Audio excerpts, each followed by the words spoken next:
Hi friends, ഇന്ന് നമുക്ക് സാധാരണയിൽ നിന്ന് വ്യത്യാസമായൊരു ബിരിയാണി ഉണ്ടാക്കാം. അതിനായി സ്റ്റൗവിൽ കുക്കർ വെച്ച് കൊടുത്ത് അതിലേക്ക് എണ്ണയും നെയ്യും ഒഴിച്ച് സവാള ഇട്ട് കൊടുത്തിട്ടുണ്ട്.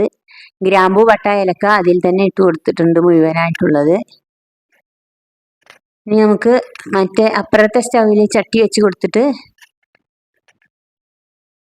ഈ എണ്ണ ഒഴിച്ച് കൊടുക്കാം ചൂടാവാൻ വേണ്ടിയിട്ട്.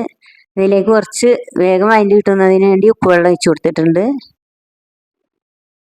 ഇനി നമുക്ക് ആ സവാള ഒക്കെ വഴറ്റിയെടുക്കുമ്പോഴേക്കും ഇത് ചൂടായ എണ്ണയിലേക്ക്, അപ്പുറത്തെ ചട്ടി ചൂടായ എണ്ണയിലേക്ക് കാട മുഴുവൻ 2 പീസായിട്ട്, ഒരു കാട 2 പീസാക്കി എടുത്തത് 3 മണിക്കൂർ അരപ്പ് പിടിപ്പിച്ചാൻ വെച്ചത് അതിലേക്ക് വെച്ച് കൊടുത്തിട്ടുണ്ട്.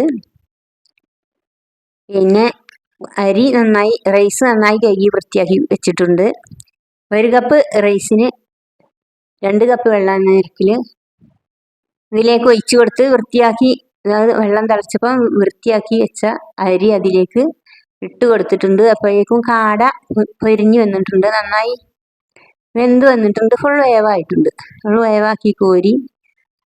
പിന്നെ അപ്പോഴേക്കും റൈസ് വെന്ത് വന്നിട്ടുണ്ട്, അതൊന്ന് ഇളക്കി കൊടുക്കണം. കാട പൊരിച്ചു കോരിയ ആ വേസ്റ്റ് എണ്ണയിൽ, ബാലൻസ് എണ്ണയിലേക്ക് തന്നെ നമുക്ക് സവാള ഇട്ട് കൊടുക്കാം. സവാള ചെറുതായി അരിഞ്ഞത് അതിലേക്ക് ഇട്ട് കൊടുത്ത് വഴറ്റിയെടുക്കാം. സവാളയിലേക്ക് ഉപ്പ് ഒന്നും ആവശ്യമില്ല.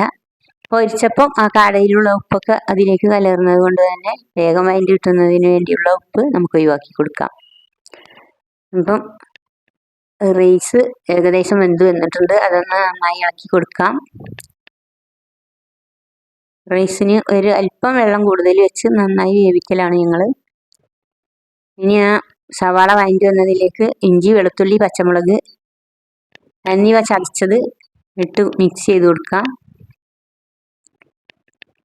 ഇത് നന്നായി വഴറ്റി വരുമ്പോഴേക്കും കുക്കറിലെ റൈസ് വെന്ത് വന്ന് വാങ്ങിയിട്ടുണ്ട്. ഇനി അത് നമുക്കൊന്ന് കട്ട ഉടച്ചു കൊടുക്കാം. അപ്പോഴേക്കും സവാള വഴറ്റി വന്നപ്പോൾ തക്കാളി അതിലേക്ക് ചേർത്ത് കൊടുത്തിട്ടുണ്ട്. ഒരു ചെറിയ 3 തക്കാളി എരിഞ്ഞതാണ് അതിലേക്ക് ഇട്ട് കൊടുത്തിട്ടുള്ളത്. ഇനി നമുക്ക് അത് നന്നായി വഴറ്റി വരുമ്പോഴേക്ക് അതിലേക്ക് തൈര് ഒഴിച്ചു കൊടുക്കാം. തൈരല്ല, പൊടികൾ ഇട്ട് കൊടുക്കണം. ഇനി നമുക്ക് മല്ലിപ്പൊടി 1 ടീസ്പൂൺ ഇട്ട് കൊടുക്കാം. ചെറിയ ടീസ്പൂൺ ആയതുകൊണ്ടാണ് 2 ഇടുന്നത്, 1 ഇട്ട് കൊടുത്തിട്ടുള്ളൂ. അതുപോലെ മഞ്ഞൾപ്പൊടി ആ ടീസ്പൂണിന് ഒരു 1.5 ടീസ്പൂണ്. അതുപോലെ മുളക് പൊടി 1 ടീസ്പൂണ്. ഇനി കുരുമുളക് പൊടി ഇട്ട് കൊടുക്കാം. കുരുമുളക് പൊടിയാണ് എരിവിന്. നന്നായിട്ട് കുരുമുളക് പൊടി ഇട്ട് കൊടുത്തിട്ടുണ്ട് 1 ടീസ്പൂണ്.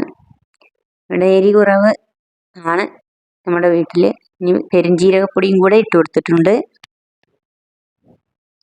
പെരുംജീരകപ്പൊടിയും കൂടെ ഇട്ട് കൊടുത്ത് നന്നായിട്ട് മിക്സ് ചെയ്ത് കൊടുക്കാം. ഇനി അത് അടി പിടിച്ചാതെ ഒന്ന് ഇളക്കി കൊടുക്കാം. പെരുംജീരകപ്പൊടി ഇട്ട് കൊടുത്തിട്ടുണ്ട്. പിന്നെ ഏലക്ക പൊടിയിൽ ഏലക്കയുടെ തൊലിയാണ് കാണുന്നത്, അതും ഒക്കെ അതിൽ തന്നെ ഇട്ട് മിക്സ് ചെയ്ത് കൊടുക്കാം.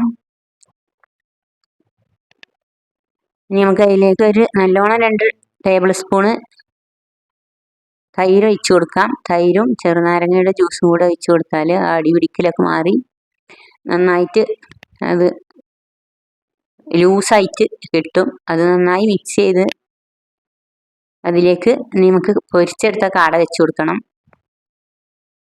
ഒരല്പം ഉപ്പും കൂടെ ചേർത്ത് കൊടുക്കണം. ആ മസാലയിലേക്കുള്ള ഉപ്പാണ് ചേർത്ത് കൊടുക്കുന്നത്. റൈസിലും ഇട്ടിട്ടുണ്ട്. പൊരിച്ചതിലേക്ക് പീസുമൊക്കെ അതിലും പിടിപ്പിച്ചിട്ടാണ് പൊരിച്ചെടുത്തത്. ഇനി ആ മസാലയൊക്കെ ഒന്ന് നന്നായിട്ട് മസാല അതിൻ്റെ മുകളിലൊക്കെ കോരി വെച്ച് മസാലൻ്റെ ഉള്ളിൽ കുത്തി ഒന്ന് അടച്ചു വെച്ച് ഒന്ന് ആവി കയറ്റി കൊടുക്കണം. നല്ലോണം മസാല പീസുമൊക്കെ പിടിച്ച് കിട്ടാൻ വേണ്ടിയിട്ട് ഒന്ന് അടച്ചു വെക്കാം. മല്ലിച്ചപ്പും പുതിനയിലയും ചേർത്ത് കൊടുക്കുന്നുണ്ട്. ഗരം മസാലപ്പൊടിയൊക്കെ ചേർത്ത് കൊടുത്തിട്ടുണ്ട്. ഇനി അത് ദമ്മിടാനുള്ള പാത്രം സ്റ്റൗവിൽ വെച്ച് കൊടുത്ത് അതിലേക്ക് കുറച്ച് എണ്ണയും നെയ്യും ഒഴിച്ച് കൊടുത്തിട്ട് ആ പീസുകൾ നമുക്ക് അതിലേക്ക് വെച്ച് കൊടുക്കാം. പീസുകൾ വെച്ച് കൊടുത്ത് മുഴുവനായിട്ടും അതിലേക്ക് വെച്ച് കൊടുത്തിട്ട് നമുക്ക് ദമ്മിടാൻ വേണ്ടിയിട്ട് നോക്കണം. അതിന് വേണ്ടി ഒരു ദോശക്കല്ല് സ്റ്റൗവിൽ വെച്ച് കൊടുക്കണം. ഇപ്പം ആ പീസുകളൊക്കെ മസാലയും കൂടെ അതിലേക്ക് ചേർത്ത് കൊടുത്തിട്ടുണ്ട്. അതിൻ്റെ മുകളിലേക്ക് നമുക്ക് വെന്ത് കിട്ടിയ റൈസ് ഇട്ട് കൊടുക്കാം. റൈസ് നല്ലോണം വേവണം. ഏത് റൈസ് ആണെങ്കിലും വെറും ചോറാണെങ്കിലും നല്ലോണം വേവുന്നതാണ് നമ്മുടെ വീട്ടിലെ ശീലം. അതുകൊണ്ട് നമ്മുടെ വീട്ടിൽ മാത്രമുള്ളവരാണ് ഇന്നിവിടെ ഉള്ളൂ, അതിനുള്ളത് മാത്രമാണ് ഉണ്ടാക്കുന്നത്. അതുകൊണ്ട് തന്നെ ഒരല്പം വെള്ളം കൂട്ടി നല്ലോണം വേവിച്ച റൈസാണ്. ഇനി ആ റൈസിൻ്റെ മുകളിലേക്ക് ആ ചട്ടിയിൽ ബാലൻസ് വന്ന മസാല കൂടി ചേർത്ത് കൊടുക്കാം. മസാല ഇട്ടിട്ട് ഞാൻ ദോശക്കല്ല് വെച്ച് അതിൻ്റെ മുകളിൽ വെച്ച് അത് അടപ്പടച്ച് ദം ചെയ്ത് ഒരു അരമണിക്കൂർ 1 മണിക്കൂർ അവനവൻ്റെ സമയത്തിനനുസരിച്ച് വെക്കാം. ഇപ്പോൾ ബിരിയാണി റെഡി ആയിട്ടുണ്ട്. വീഡിയോ ഇഷ്ടമായാൽ സബ്സ്ക്രൈബ് ചെയ്യാത്തവർ സബ്സ്ക്രൈബ് ചെയ്യുക, ഷെയർ ചെയ്യുക, കമൻറ്റ് ചെയ്യുക, ലൈക്ക് അടിക്കുക, സപ്പോർട്ട് ചെയ്യണേ. വീണ്ടും ഒരു വീഡിയോയുമായി വരാം ഇൻഷാ അല്ലാഹ്.